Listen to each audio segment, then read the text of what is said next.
Hello বন্ধুরা, আজ হলো গণেশ চতুর্থী, গণেশজির পুজো। তো আমাদের বাড়িতে একটা ছোট্ট গণু বাবা আছে, তা আমরা প্রতিনিয়ত গণু বাবার পুজো করি। তো আজকে একটু স্পেশাল, তাই স্পেশালভাবে পুজো করা হলো একটু ফল মিষ্টি দিয়ে। আমরা নিজেরাই করেছি, শাশুড়িমা পুজো করেছেন সকালবেলা। তো কীভাবে শাশুড়িমা পুজো করেছেন একটু দেখে নিন। প্রথমেই গণু বাবাকে একটা পাত্রে বসিয়ে তাকে চন্দ্রামৃত দিয়ে প্রথমে স্নান করানো হলো। তাতে ছিল দুধ, দই, ঘি, মধু আর শর্করা। গণু বাবা তো স্নান করতে ভীষণ ভালোবাসে, তাই না? আমরা সবাই জানি। চন্দ্রামৃত দিয়ে স্নান করার পরে গঙ্গা জল দিয়ে স্নান করা হলো, কারণ ধুয়ে দিতে হবে না, নাহলে তো চ্যাট চ্যাট করবে গা হাত পা। গঙ্গা জল দিয়ে ভালো করে স্নান করিয়ে দেওয়া হলো। খুব আনন্দ করে স্নান করেছে গণু বাবা। তো যাই হোক, স্নান করার পরে তাকে জল থেকে তুলে সুন্দর করে একটা শুকনো কাপড় দিয়ে পুচিয়ে সিংহাসনে বসানো হলো। তারপরে দেয়া হলো সিঁদুরের টিপ আর লাল চন্দনের টিপ। গণু বাবা লাল জিনিস খুব পছন্দ করেন, যেমন লাল চন্দন, সিঁদুর, জবা ফুল, মানে যে কোনো লাল ফুল। তারপরে শাশুড়িমা সুন্দর করে মালা পরিয়ে ফুল দিয়ে সাজিয়ে দিয়েছিল।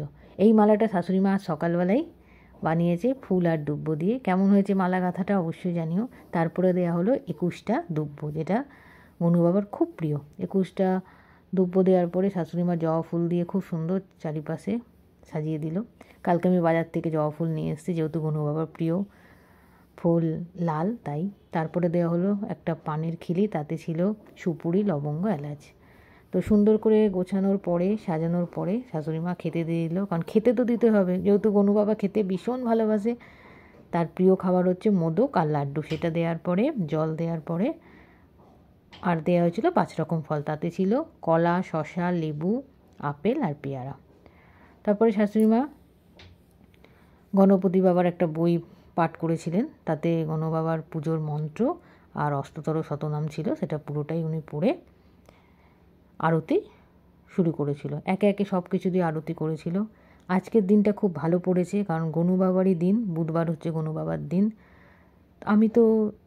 আমি বলবো না, আমরা সবাই পুজো করতে খুব ভালোবাসি, সব পুজোই মোটামুটি করি, যতটুকু পেরেছি জোগাড় করে আজকেও পুজো করেছি। কালকেই সব রাতে জোগাড় করে নিয়েছিলাম। হাজব্যান্ড অফিসে গেছে, কিছু করার নেই, অফিস তো আছে, অফিসে যেতেই হবে। আমরা দুজনে মিলেই করেছি পুজো। অ্যাকচুয়াল শাশুড়িমাই করেছে, আমি একটু সাইডে ছিলাম, কাঁসরটা বাজাচ্ছিলাম।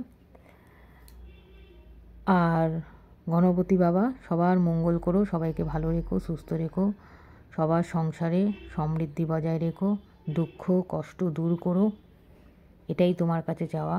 গণপতি বাপ্পা মোরিয়া।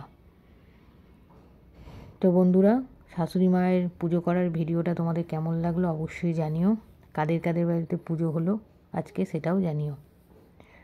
তো দেখলে একে একে সব কিছু দিয়ে শাশুড়ি মা আরতি করে নিলেন, সবশেষে শঙ্খ বাজিয়ে নিলেন। আমি ভিডিও করছিলাম আর কাসর বাজাচ্ছিলাম বলে শেষে শাশুড়িমা বলল, এবার কাসরটা দাও, আমি বাজিয়ে নিচ্ছি, কারণ দুটো জিনিস তো একসঙ্গে ভালো হয় না। যাই হোক, উনি বাজিয়ে নিলেন। ভিডিও না করলে হয়? বাড়িতে পুজো হচ্ছে আর সেই পুজোটা তোমাদের সঙ্গে শেয়ার না করলে হয় বলো? তাই ভিডিও তুলে নিলাম।